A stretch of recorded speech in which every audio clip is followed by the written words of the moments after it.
24/2024 తేదీలో జరిగినటువంటి ఆంధ్రప్రదేశ్ శాసనసభ సమావేశంలో ఆమోదించబడిన శాసన పరిషత్తుకు పంపబడిన క్రింద బిల్లు ప్రతులను ఆంధ్రప్రదేశ్ శాసనసభ కార్యక్రమం నిర్వహణ నియమావళిలో 147వ నియమం ప్రకారం శాసనసభ ఆమోదించిన రూపంలోనే తిరిగి పంపుతున్నాను.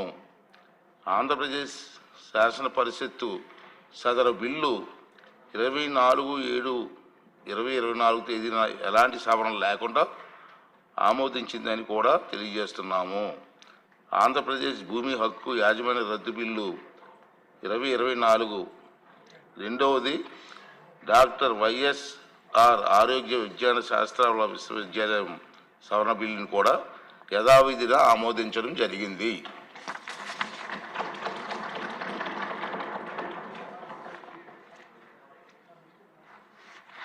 శాసనసభ్యులందరికీ కూడా ముఖ్యమైన విషయం ఏంటంటే 16వ శాసనసభ సభ్యులు వివరాలను శాసనమండలి సచివాలయం పుస్తకం ప్రచురిస్తుంది. అంటే మన అసెంబ్లీ తాలూకు సభ్యుల తాలూకు ఒక బుక్ ఒకటి ప్రింటింగ్ అవుతుంది. సభ్యులందరూ తమ colour photos, black and white కాదు, కలర్ ఫోటోలు, ఈమెయిల్ అడ్రస్సు, ఫోన్ నెంబర్తో సహా పూర్తి వివరాలను త్వరగా మా ఆఫీస్కి అందించవలసిందిగా మేము అందరినీ కోరుకుంటున్నాం.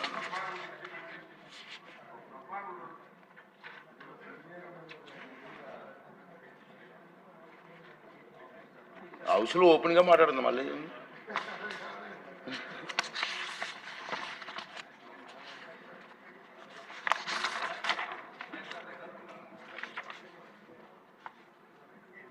మరొక ముఖ్య విషయం ఏంటంటే 364వ నియమం ప్రకారంగా ప్రమాణ స్వీకారం చేసిన 30 రోజుల్లోగా ప్రతి సభ్యురాలు తన ఆస్తులు, అప్పుల వివరాలు ప్రకటన సభాపతికి అందజేయాలి. తదనంతరం పదవిలో ఉన్నంతకాలం ఆస్తులు, అప్పులతో ఏమైనా మార్పులు ఉన్నట్లయితే ఆ వివరాలను ప్రతి సంవత్సరం జూలై 31వ తేదీలోగా సభాపతికి అందజేయాలి. గౌరవ సభ్యులందరూ కూడా ఈ నిబంధనల ప్రకారం త్వరగా ఆస్తులు, అప్పుల వివరాలు సమర్పించవలసిందిగా కోరుతున్నాం.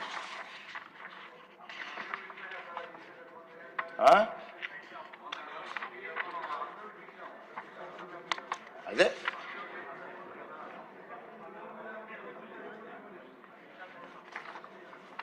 లాస్ట్ టైం మీరు ఇచ్చారు కదా, సేమ్ అదే ప్రాసెస్.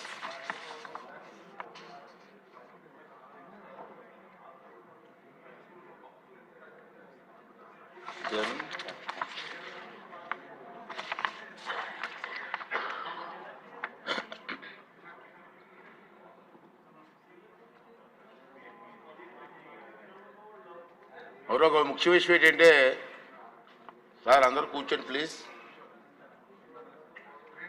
ఇదే శాసనసభలో కొంతమంది పెద్దలు ఈ మధ్యకాలంలో స్వర్గస్థులయ్యారు. వారికి సంతాపం చెప్పాల్సిన బాధ్యత మన మీద ఉంది. దాంట్లో ముఖ్యమైన మొదటి వ్యక్తి వెండ్యాల వెంకట కృష్ణారావు గారు, కృష్ణబాబు అంటాం. అతను 83 ఎన్టీ రామారావు గారి టైం నుంచి కూడా ఎమ్మెల్యేగా ఉన్నారు. అతను 1953వ సంవత్సరంలో మే 37వ తేదీన పశ్చిమ గోదావరి జిల్లా తణుకులో శ్రీ రామచంద్ర వెంకటకృష్ణ రంగారావు, శ్రీమతి అచ్చయ్యమ్మ దంపతులకు జన్మించారు. బీకాం వరకు చదువుకున్నారు. 83, 84లో, అలాగే అదేవిధంగా 1985, 89లో, 1989, 94లో, 1994, 99లో మరియు 2004-2009 సంవత్సరాల కాలంలో పశ్చిమ గోదావరి జిల్లా కొవ్వూరు నియోజకవర్గం నుంచి శాసనసభకు ఎన్నికైన సంగతి మనందరికీ తెలిసిన విషయమే. 23 సంవత్సరాల పాటు ఎమ్మెల్యేగా శాసనసభ్యుడిగా కొనసాగారు. 5 పర్యాయాలు తెలుగుదేశం పార్టీ నుంచి విజయం సాధించారు. అంతేకాకుండా పారిశ్రామికవేత్తగా కూడా రాణించారు.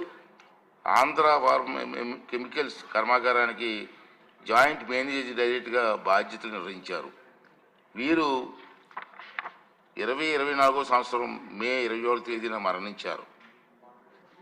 అదేవిధంగా శ్రీమతి ఎర్రనేని సీతాదేవి గారు, వీరి గురించి చాలామంది తెలుసు. అంటే కొత్తగా వచ్చిన సదస్సులు కొంత తెలియకపోవచ్చు, కానీ ఈమె కూడా రాజకీయాల్లో చాలా ప్రముఖ పాత్ర వహించారు. చాలా యాక్టివ్గా ఉండారు. ఆ రోజుల్లో రామారావు గారితో పాటు పనిచేసిన మీ అందరూ కూడా ఆ రోజుల్లో అప్పుడు చాలా యాక్టివ్గా పనిచేసినటువంటి వ్యక్తి. సీతాదేవి గారు 1950లో జన్మించారు. వీరి స్వస్థలం కైకలూరు మండలం కోడూరు. ఉస్మానియా విశ్వవిద్యాలయం నుంచి BA డిగ్రీ పట్టా పొందారు. 1979 నుంచి 83 వరకు కృష్ణా జిల్లా కోడూరు ప్రాథమిక వ్యవసాయ సహకార సంఘ అధ్యక్షురాలిగా పనిచేశారు. సీతాదేవి గారు 1985-89 అలాగే 1994-99 సంవత్సర కాలంలో కృష్ణా జిల్లా మదనపల్లి శాసనసభ నుండి ప్రాతినిధ్యం వహించారు. వీరు 1989లో అప్పుడు ముఖ్యమంత్రి శ్రీ నందమూరి తారక రామారావు గారి క్యాబినెట్లో ఉన్నత విద్యాశాఖ మంత్రిగా కూడా పనిచేశారు. విజయ డైరీకి డైరెక్టర్గా చేశారు. వీరు 2024 సంవత్సరంలో మే 27వ తేదీన స్వర్గస్థులైన సంగతి మీకు అందరికీ తెలియజేస్తున్నాను. అదేవిధంగా అనిశెట్టి బుల్లబ్బాయి రెడ్డి గారు ఉమ్మడి తూర్పుగోదావరి జిల్లా కొత్తపల్లి మండలం నాగులపల్లిలో జన్మించారు. వీరు 1989, 1994 మరియు 2004-2009 మధ్యలో కాలంలో ఉమ్మడి తూర్పుగోదావరి జిల్లా సంపర శాసనసభ నియోజకవర్గం నుంచి కాంగ్రెస్ పార్టీ తరఫున 2 సార్లు ప్రాతినిధ్యం వహించారు. తొలుత వ్యాపార రంగం, అక్కడి నుంచి రాజకీయాల్లోకి అడుగుపెట్టారు. VVS విద్యా సంస్థ ప్రారంభించి అనేక మంది పేద విద్యార్థులకు విద్యాభివృద్ధి కోసం కృషి చేశారు. నాగులపల్లి గ్రామంలో అయ్యప్ప స్వామి గుడి కూడా నిర్మించారు. అంతేకాకుండా ఆంధ్రప్రదేశ్ రోడ్లు రవాణా సంస్థ ప్రాంతీయ సలహా సంఘం అధ్యక్షులుగా కూడా సేవ చేశారు. వీరు 2024 సంవత్సరంలో మేలో 28వ తేదీన స్వర్గస్థులైనారు. అదేవిధంగా శ్రీ సత్తపల్లి వెంకటరెడ్డి గారు అనంతపురం జిల్లా ముదిగుబ్బ మండలం మొలకవేముల గ్రామంలో జన్మించారు. వీరు మొలకవేముల పంచాయతీ సమితి అధ్యక్షులుగా, ఆ రోజులో సమితి ఉండేది, సమితి అధ్యక్షునిగా ముదిగుబ్బ సహకార సంఘ అధ్యక్షులుగా పనిచేశారు. వీరు 1985-89 సంవత్సరాల కాలంలో అనంతపురం జిల్లా నల్లమాడ శాసనసభ నియోజకవర్గం నుంచి ప్రాతినిధ్యం వహించారు. వీరు 2024 సంవత్సరం జూన్ 23వ తేదీన స్వర్గస్థులైనారు. అందుకోసం ఈ పెండ్యాల వెంకట కృష్ణారావు గారు, శ్రీమతి ఎర్ర సీతాదేవి గారు, అలాగే అనిశెట్టి బుల్లబ్బాయి రెడ్డి గారు, అదేవిధంగా సద్దపల్లి వెంకటరెడ్డి గారు ఆంధ్రప్రదేశ్ శాసనసభ ప్రజాప్రతినిధులుగా ఎనలేని సేవలు అందించారు. నిరంతరం ప్రజల గొంతుగా వినిపించేవారు. పలు జీవన రంగాల్లో రాణించారు. వారి కృషి, వారి సేవల వల్ల రాష్ట్రం శాసనసభ ఎంతో లాభపడ్డాయి. వారి సేవలు చిరస్మరణీయం. అలాగే వెంకట కృష్ణారావు గారు, సీతాదేవి గారు, బుల్లబ్బాయి రెడ్డి గారు, వెంకటరెడ్డి గారు మృతి పట్ల ఈ సభ ప్రగాఢ సంతాపం వ్యక్తం చేస్తుంది. ఈ సభ తరపున, నా తరపున, రాష్ట్ర ప్రజల తరపున వారి కుటుంబ సభ్యులకు, బంధువులకు, అనుమాయులకు ప్రగాఢ సానుభూతి తెలియజేస్తాను. వారి మృతికి గౌరవంగా సూచనగా 2 నిమిషాలు మౌనం పాటించవలసిందిగా మీ అందరినీ కోరుకుంటున్నాను.